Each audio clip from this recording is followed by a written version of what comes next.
We worked on some dry fire shit. Draw, presentation, grip, trigger pulling. Then we live fired some doubles. Then we did 2 under 2, which old Mitchie learned that doubles will help him do that better. And then we did just a draw to head box, 10 yards, where Mitchie's best clean was a 173 and mine was a 139.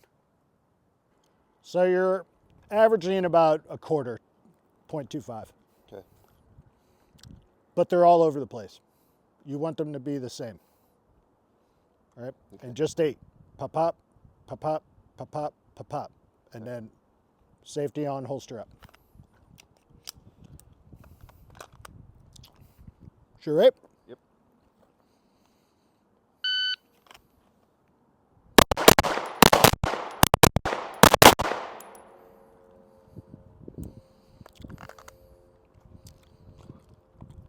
$18, $21, $21, $29.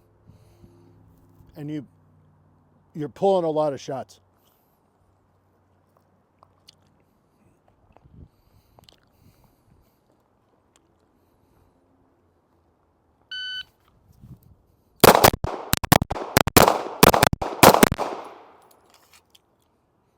So am I.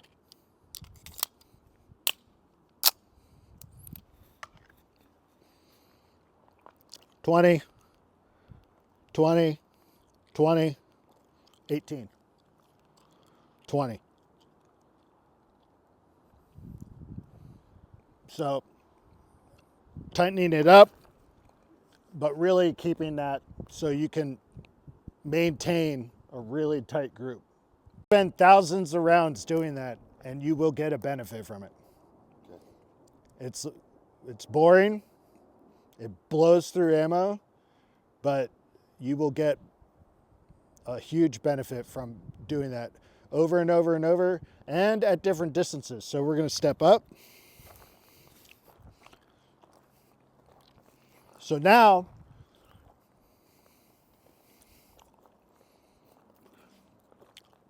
before you are at like 0.23, 0.2.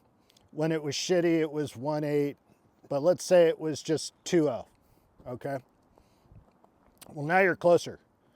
So now you want it to be 1.8, for example. Right? Okay.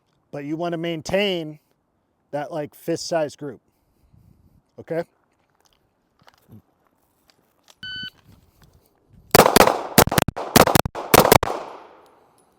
That was better.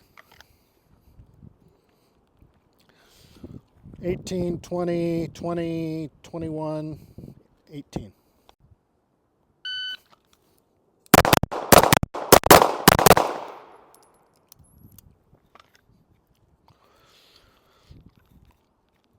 $19, 18, 20, 20.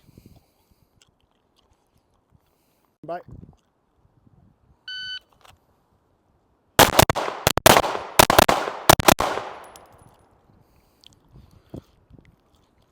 $19, $19, $19, $20. That was excellent.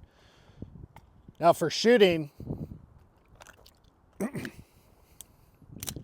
you're going on target, low, on target, low, on target, low.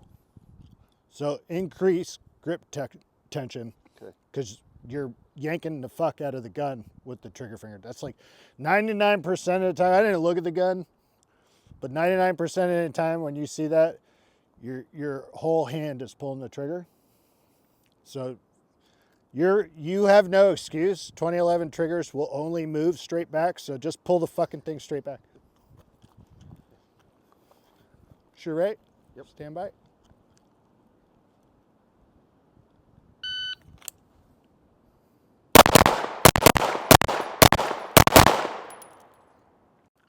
Stand by.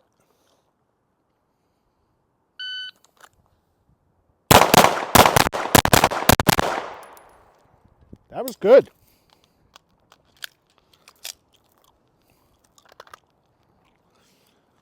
That was definitely tighter.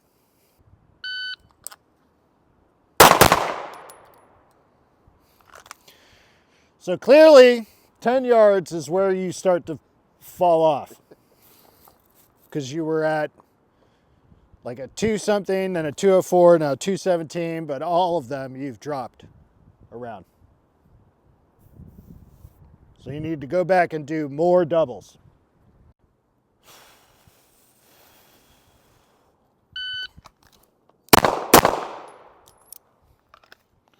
$178. And you see how, like, I know, okay, the goal is 2 under 2.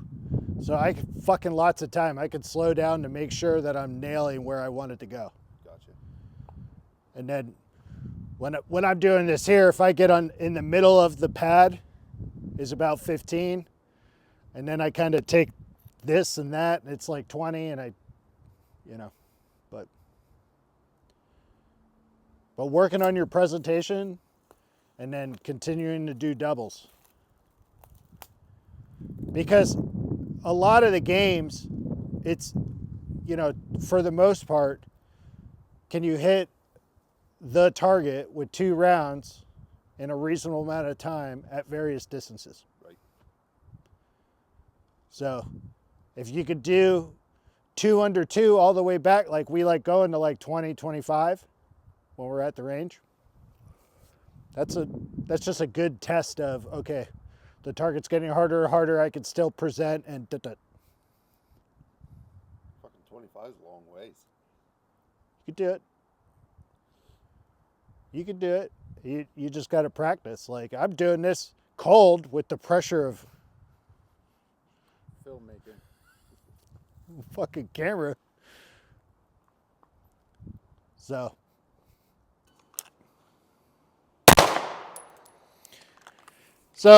aside from throwing that, that's not a big deal. But you should know that you're doing something that I think every human being on the fucking planet does when they start like getting into this. You are taking a harder shot, so you're slowing down your draw. Okay. So your draw, again, before when we were talking about that in dry fire, like consistency, your draw speed should be like the same all the time. Because what changes, the difficulty of the shot is going to change up here, like when you're pulling the trigger, not down here. So taking a harder shot and then going super slow to get your gun out like you're about to shoot a fuck around a bullseye, that's pointless. If anything, you would want your draw to be faster the harder the shot is, so you have more time to actually make the shot. You know what I'm saying? Yep. So we're going to try that again. Woo! Dead center, 144, double action, iron sights. Right in that guy's forehead. That'll teach him. I wonder if I could shoot his nipples. Nah.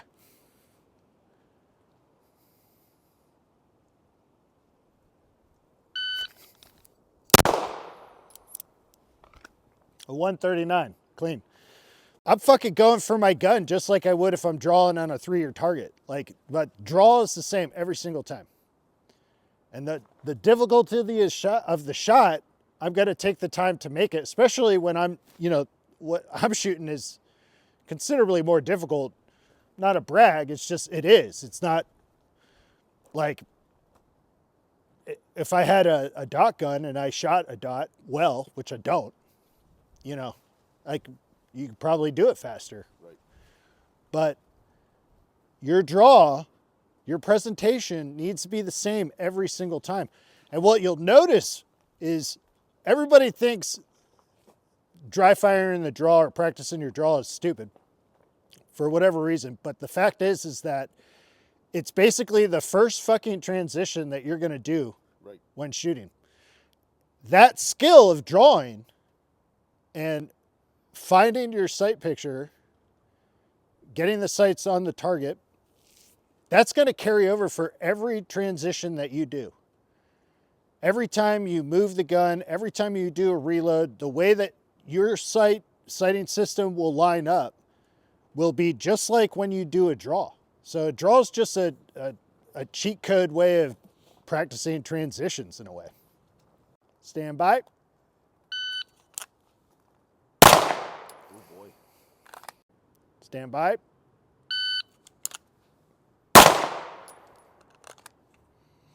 .185. You keep pulling them low left. What do you do when you're pulling shots low left? How do you correct that?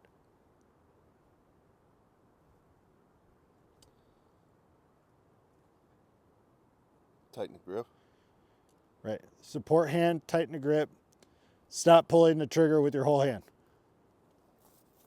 The difficulty of this drill, the guy that we were talking about before, he's a GM, USPSA GM in carry optics. He does this drill and he warms up to it at a 1.5. So he does it in a 1.5 or better. You just did it in a 1.73. You know what I mean? Practice. It sounds awesome, but it's not as difficult as you would think it is once you start actually working it down. So the timer can pick that up? The timer, well, my timer, like if I was going to draw and drop the hammer, it would pick it up, but I don't, when I'm dry firing, I don't drop the hammer when I'm dry firing. I prep it, like from the double action, like I prep it, but I'm not purposefully dropping the hammer.